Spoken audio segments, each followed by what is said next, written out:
semuanya untuk ikut serta dalam acara Salasehan dan silaturahmi di rumah kediaman saya sekaligus tempat kegiatan Sanggar Dian Hyang Utama.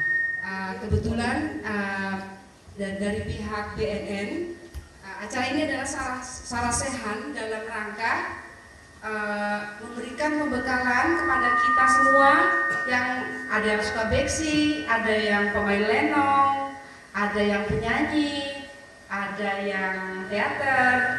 Semuanya itu kan sebagai pelaku seni. Jadi BNN meminta kami untuk mengadakan acara ini agar memberikan sedikit pembekalan atau sekedar diskusi juga dari pengalaman masing-masing maupun sedikit informasi dari BNN bahwa banyak sekali di Indonesia pecandu, pengedar yang di media diberitakan kebanyakan yang pengedar yang sudah kakap kan divonis mati, tetapi korban-korbannya kebanyakan adalah saudara-saudara kita sendiri. Oleh karena itu BNN mempunyai kebijakan bahwa para pemakai tidak dipenjara karena sudah cukup kecanduan dan harus ditolong baik dari pihak rumah sakit maupun rehabilitasi, tidak langsung dipenjara. Itu pesan utama dari pihak BNN.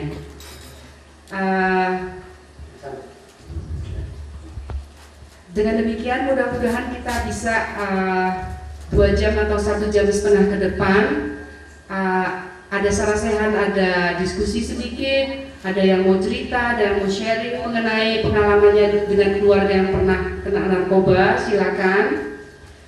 Selain itu kita beramah tamah dan bagi yang mau menyumbang juga bisa. Lalu kita beramah tamah, makan dan saling kenal antara sanggar atau bertambah teman di sini menyambung silaturahmi.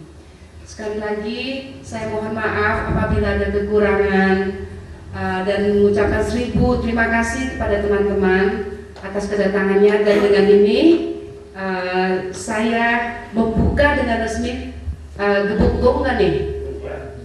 Gebuk ya? Oke. Dengan ini, dengan Bismillahirrahmanirrahim, mudah-mudahan hari ini hari yang baik, hari yang membuat kita gembira, yang manfaat buat kita semua. Saya dengan ini menyatakan membuka Salasehan santai silaturahmi ini.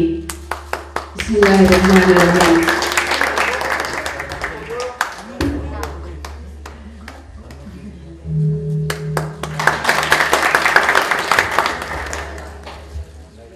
Ya, teman-teman sekalian, kita dominan ini adalah pelaku seni, ya. Sebagaimana yang tadi disampaikan sama Pak Yuki, ya, kita pelaku seni, ada yang penari, apa segala macam lain-lainnya. Nah, kita ini nanti akan dikasih pembekalan, ya, masalah, ya, itulah tuh, baca itu ya. Bisa baca nggak? Hah? Tapi Bunder tahu? Ya. Enggak, kalau Bunder nggak tahu, ya gimana ya? Gitu. Nanti masing-masing setelah kita dikasih pembekalan, ya cobalah itu kita aplikasikan ke tengah-tengah masyarakat. Oh, beginilah bahayanya narkoba.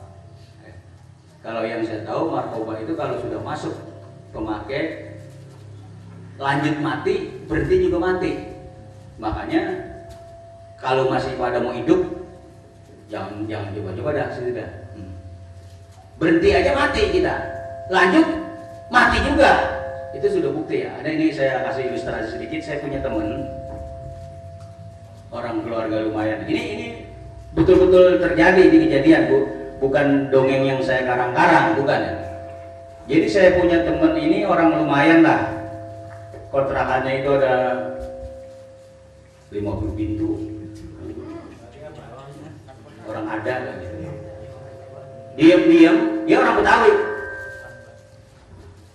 Diam-diam itu dia istilah apa? Kecanduan gitu ya, kecanduan. Terus, nah akhirnya orang tuanya ini punya inisiatif, ya. Ini mestinya dikawinin nih, gitu. Ya. Begitu dikawinin, dicariin cewek, itu diambil dari pesantren ceweknya itu. Nah, diurus baik-baik, dilamar, kata cewek yang di pesantren itu, dia udah kenal itu ya, cuman yang satu tinggal di pesantren, yang satu itu kata yang cewek yang di pesantren itu, gua mau sama lu, cuma syaratnya satu, lu berhenti. Dia kan suka sako apa istilahnya gitu kali mas ya, lu berhenti.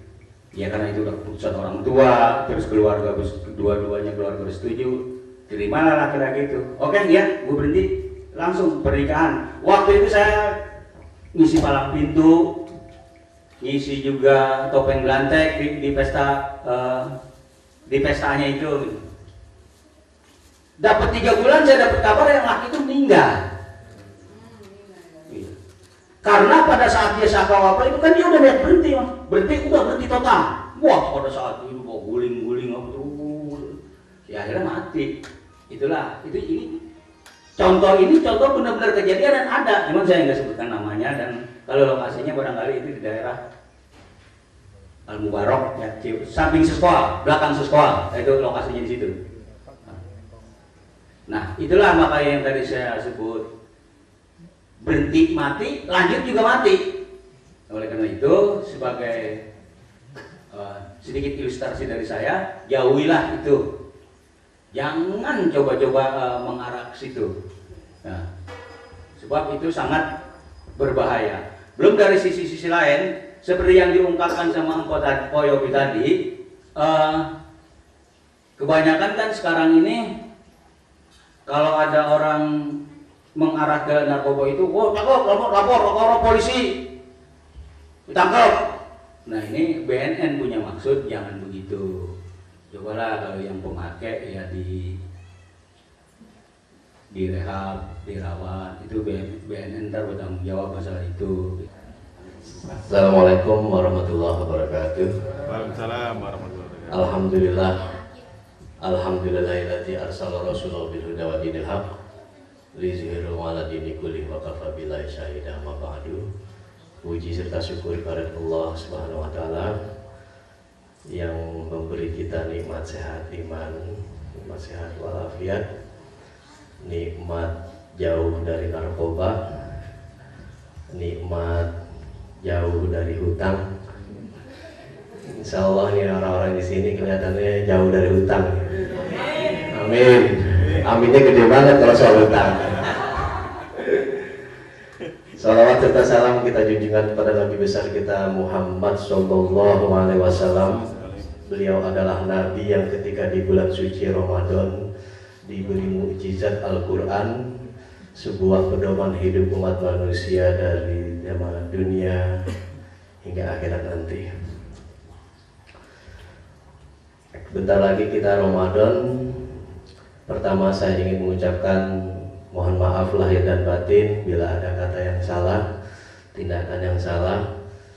Juga kami berharap Bapak Ibu sekalian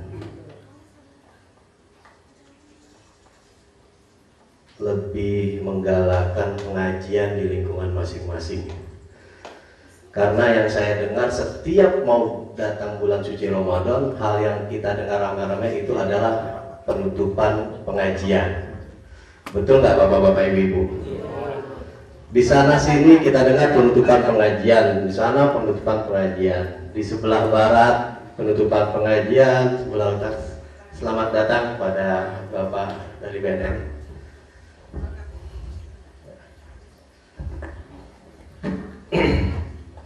Ini sebuah ironi Ramadan karena bulan suci Ramadan adalah bulan di mana Al-Quran pertama kali diturunkan di muka bumi. Bulan suci Ramadan adalah bulan satu-satunya yang ada Lailatul Qadar, Lailatul Khair min Alfi Syahr. Bulan Ramadan adalah awal perang Islam, sebuah momentum yang sangat penting bagi perjalanan sejarah umat manusia. Tapi justru oleh kita dirayakan bulan suci Ramadan untuk menutup pengajian. Pengajian bukannya dibuka lebar-lebar, mau datang Ramadan, mau datang bulan, tempat waktu turun Al-Quran malah ditutup pengajian. ini sebuah pengertian yang salah kaprah. Mungkin ke depan kita justru harus menggalakkan pengajian. Taruhlah pengajian yang seperti ini, pengajian tentang narkoba. Bagaimana bahayanya narkoba itu terhadap umat kita, umat manusia. Oleh karena itu, ini saat yang baik untuk kita mendapatkan insight atau pengetahuan tentang narkoba. Nah, kalau bisa selama Ramadan ini, kalau dulu Nabi Muhammad perang melawan orang-orang kafir di bulan suci Ramadan, kita bulan Ramadan perang terhadap narkoba. Setuju nggak itu? Setuju. Nah, kita nggak apa-apa, orang kita nggak banyak ini. Bulan suci Ramadan itu perang Badar pertama kali. Jumlah umat muslim itu cuma 314 orang melawan orang kafir yang 4.000 orang. Disitulah turun ayat suci Al-Quran. Kam min fi'atin ghalabat fi'atan katsiratan illa biiznillah. Seberapa banyak orang kelompok kecil mampu mengalahkan ghalabat fi'atan katsirah, kelompok yang besar itu dengan izin Allah. Kita di sini kecil, berapa puluh orang, tapi kalau kita sepakat untuk perang terhadap anti narkoba, para pengguna narkoba yang ribuan, mungkin jutaan orang itu, insya Allah yang kecil ini bisa mempengaruhi yang besar. Itu lewat pengajian-pengajian. Karena itu di bulan suci Ramadan, kalau bulan-bulan biasanya kita majlis taklim hanya bacanya Bazanzi, bacanya majlis amah, di bulan suci Ramadan kita kaji lebih dalam Al-Quran. Kalau perlu cari hubungan Al-Quran tentang perang narkoba. Ini yang menjadi catatan kita bersama. Saya selaku Ketua Umum Dewan Kesenian Tangerang Selatan sangat appreciate dan surprise terhadap acara ini, acara yang sangat sederhana yang tentu akan bermanfaat untuk kita semua. Tahun 14 tahun yang silam saya pernah diundang membaca puisi di Kupang, diselenggarakan oleh BNN, ngurusin tanah mulu ini ke Betawi, BPPN aja urusan. Di BNN tahun 2000, sekitar 12 tahun yang silam di Kupang, saya lupa itu dari BNN, dia seorang jenderal yang jago main sulap tuh Pak. Dr. Victor. Saya rasa cuma dia orang BNN yang jago main sulap, orang digorok, tiba-tiba tuh hanya sulap. Sangat mahir sulapnya itu di depan ribuan orang Kupang. Saat itu saya diundang baca puisi tentang narkoba, jumlahnya ribuan orang. Nah, hari ini saya bertemu dengan acara tentang penjualan anti narkoba dihadiri oleh sedikit orang. Ini merupakan, mudah-mudahan merupakan sebuah petanda bahwa dulu ketika 12 tahun saya datang ke acara penyuluhan semacam ini jumlahnya ribuan orang. Nah, sekarang tinggal jumlahnya sedikit orang. Ini artinya ada penurunan drastis para pengguna narkoba di negara ini. Amin. Karena kalau 12 tahun yang silam itu masih banyak pengguna narkoba dan sekarang itu makin banyak, BNN ini kesian ini, nanti diserang DPR terus ini. Mana ini BNN kerjanya? Tadi tanya kita. Saya yakin insya Allah, apalagi dengan komitmen rezim kita sekarang, pemerintahan Pak Jokowi, insya Allah ada sebuah semangat baru di lingkungan BNN, karena komitmen presiden kita sangat jelas, itu menolak hukuman mati bagi para bandot narkoba. Ini yang kita harapkan, semoga komitmen ini diteruskan. Karena saya yakin sekali apa yang menimbulkan yang membuat atau yang mendorong seorang menjadi narkoba itu bukan hal-hal yang besar. Bukan orang ada sebuah masalah besar kemudian dia menjadi pengguna narkoba. Semuanya itu biasanya bermula dari hal-hal kecil, dari lingkungan-lingkungan kecil, dari kerusakan-kerusakan kehidupan di lingkungan yang kecil, dari kerusakan di dalam rumah tangga, dari kerusakan di dalam sekolah, kerusakan sistem kehidupan di kampus, di kepemudaan, maupun di sanggar-sanggar. Kerusakan itu demikian sporadis. Orang masuk ke sanggar tadinya pengen belajar lukis, karena di situnya ada salah satu pengguna akhirnya menjadi terlibat dan seterusnya. Jadi lingkungan-lingkungan kecil itu yang sebetulnya harus kita jaga sejak awal. Nah, kali ini penyuluhan dilakukan dilakukan bagi para pelaku seni tradisi. Insya Allah sekarang sudah banyak Pak ini para pelaku dari seni palang pintu, seni tradisi, seni beksi, juga dari kelompok teater, sastra, musik di Tangerang Selatan. Insya Allah dia akan menjadi toa. Kalau ini toa menjadi toa, apa lagi menjadi yang menyuarakan anti narkoba di lingkungan masing-masing. Di sini banyak sepuh-sepuh, dan insya Allah nanti dengan pengetahuan dari Bapak BNN, maaf Pak, siapa nama Pak? Pak Andi ya.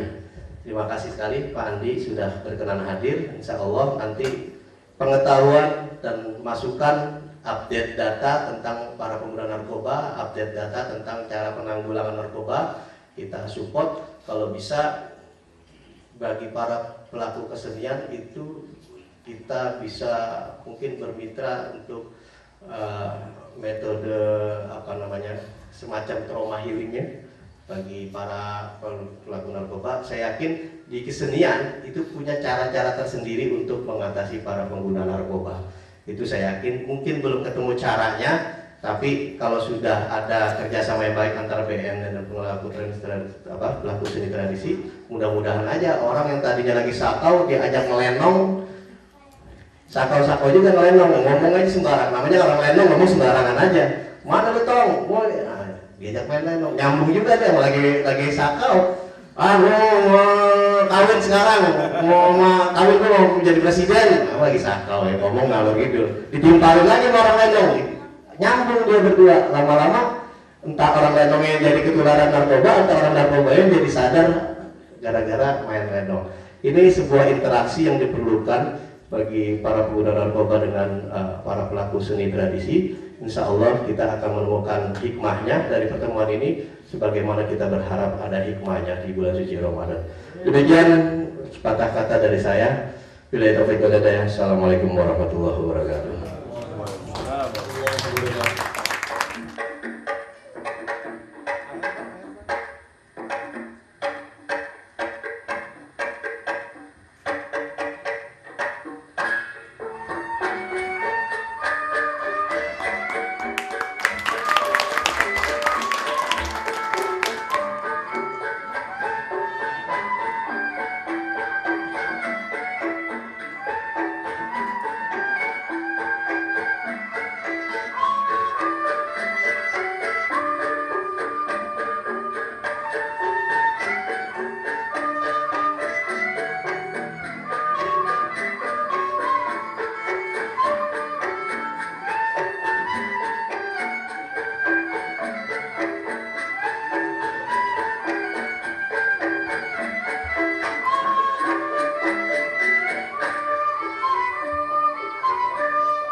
Terima kasih kepada adik-adik, pada Bapak Ibu dan rekan-rekan sekalian, pada anak-anak muda sekalian di sini, saya sangat tersanjung boleh berkumpul di tengah-tengah Bapak-bapak, Ibu-ibu dan rekan-rekan sekalian di sini, apalagi di tengah kumpulan seniman ya, seniman yang peduli dengan bahaya penyalahgunaan narkoba di Indonesia, khususnya mungkin di daerah Pondok Aren dan atau Tangerang Selatan ini.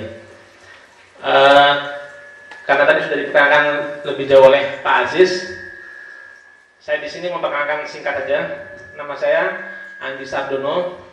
Saya berasal dari Satker Deputi Bidang Pemberdayaan Masyarakat. Jadi memang Satker tempat saya bekerja itu memang khusus untuk memberdayakan masyarakat dari berbagai lapisan, mulai dari instansi pemerintah, instansi swasta, kemudian kalangan masyarakat seperti Bapak Ibu sekalian di sini hadir, untuk bagaimana berdaya dan berperan serta membantu BNN, ya, membantu program pemerintah untuk membawa masyarakat semua menyadari akan bahaya dari penyalahgunaan narkoba. Saya tekankan, menyadari akan bahaya dari penyalahgunaan narkoba, karena kalau narkoba itu dalam batas-batas tertentu masih diperbolehkan, ya, tetapi yang tidak diperbolehkan adalah penyalahgunaannya, peredaran gelapnya. Itu yang harus kita waspadai, itu yang harus kita antisipasi sedini mungkin.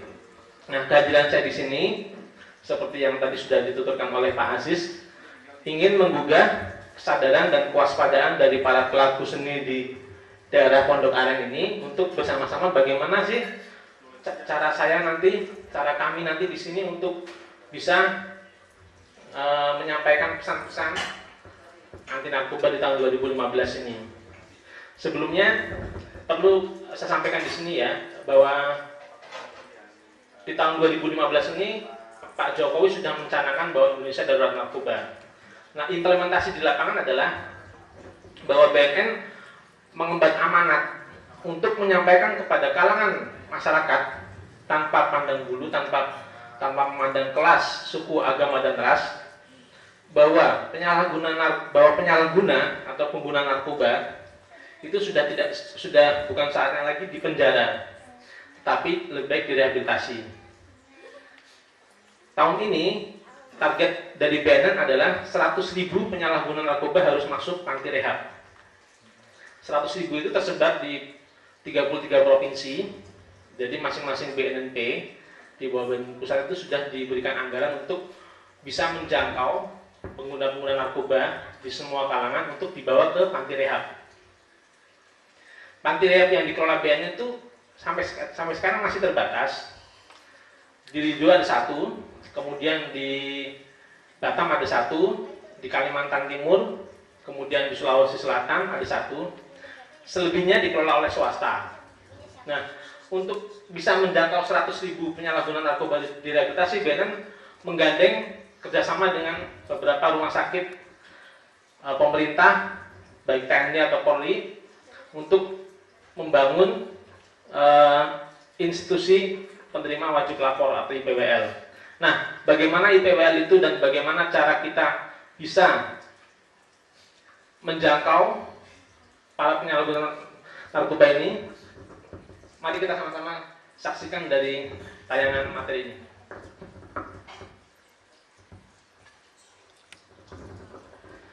Penyalahgunaan dan peredaran gelap narkoba di Indonesia itu ternyata tidak hanya meluas di Indonesia saja, tapi di seluruh dunia. Bahkan dari laporan UNODC tahun 2013 yang lalu, bahwa Indonesia yang tadinya adalah negara transit, jadi para pengedar itu kalau mau memasarkan narkoba ke negara Australia atau ke negara-negara di sekitar kawasan Asia Tenggara, itu Indonesia selalu menjadi transit. Sekarang beberapa tahun belakangan ini sudah berubah. Indonesia bukan lagi dari negara transit, tapi menjadi negara pensuplai narkoba. Itu yang kita prihatinkan. Kemudian yang harus kita waspadai juga, bahwa ternyata narkoba itu bukan hanya di kota-kota besar, Bapak Ibu sekalian, tapi juga sudah merambah ke kota-kota kecil. Sekarang ini dari penelitian BNN yang bekerjasama dengan Puslitkas UI tahun 2009 bahwa hampir tidak ada RT RW di seluruh Indonesia yang tidak ada penyalahgunaan narkobanya. Pasti ada. Itu yang kita sangat prihatinkan. Ya. Nah, di situ Bapak Ibu bisa lihat jumlah penyalahgunaan narkotika itu terus meningkat. Tahun 2008 itu ada 3,8 juta orang. Kemudian tahun 2011 ada 4,2. 2013 ada 4,5 juta. Tahun 2015 naik menjadi 5,6 juta orang ya. Nah, tentu yang menjadi pertanyaan kita, BNN sudah berdiri sejak tahun 2003 ya. 2003 itu waktu itu masih berupa badan koordinasi untuk penanganan narkoba. Tapi kenapa dari tahun ke tahun, dari tahun 2008 sampai 2015 itu semakin banyak? Itu karena apa? Karena di tingkat aparat penegak hukum dan juga kalangan masyarakat itu selama ini ada pemahaman yang salah bahwa kalau ada orang pakai narkoba itu langsung tangkap, masukin penjara, tangkap penjara. Ternyata itu bukan solusinya. Itu bisa dibuktikan dari angka itu. Jadi ketika orang penyalahgunaan narkoba ditangkap, masukin penjara, itu keluar dari penjara bukannya sembuh, tapi malah meningkat statusnya. Dari awalnya itu pengguna bisa jadi pengedar. Contoh kasus adalah Roy Martin. Masih ingat kasusnya Roy Martin? Ya, itu Roy Martin itu waktu ditangkap pertama kali, itu yang nangkap kan kebetulan Direktorat 4 Narkoba itu dia statusnya adalah pengedar. Kemudian karena paradigma waktu itu masih paradigma lama, polisi kalau melihat penyalahguna langsung tangkap penjara. Dia ditahan di Cipinang berapa tahun, 2 bulan, begitu keluar meningkat statusnya menjadi kurir, ketangkap di Surabaya. Itu baru satu contoh ya, baru satu contoh bahwa paradigma lama itu harusnya memang sudah dirubah. Jadi kayak kasusnya